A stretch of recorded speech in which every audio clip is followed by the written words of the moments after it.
প্রধান অতিথি ও অন্যান্য অতিথিবৃন্দ, শ্রদ্ধেয় শিক্ষক মন্ডলী ও আমার সহপাঠী বন্ধুরা, শুভ সকাল। সবার প্রথমে আমি স্মরণ করছি আমার সৃষ্টিকর্তাকে, যার করুণা ও আশীর্বাদে আমি আজ এই পর্যন্ত আসতে পেরেছি। আজকের এই সংবর্ধনা অনুষ্ঠানে উপস্থিত থাকতে পেরে আমি অত্যন্ত আনন্দিত ও কৃতজ্ঞ।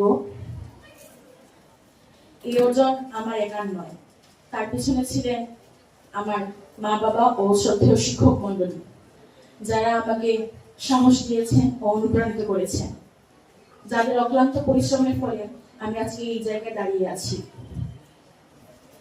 আর যার কথা না বললেই নয়, তিনি হলেন আমাদের প্রিয় ও সম্মানিত প্রধান শিক্ষক, যিনি নিয়মিত আমাদের পড়াশোনার খবর রেখেছেন, আমাদের সবসময় উৎসাহ দিয়েছেন, আর তিনি সবসময় আমাদের প্রতি যত্নশীল ছিলেন। এই অর্জন শেষ অর্জন নয়, আমাকে আরো অনেক দূর যেতে হবে। এই অর্জনে আমাকে একটি নতুন পথ খুলে দিয়েছে, আমার জীবনে নতুন অধ্যায় শুরু করেছে।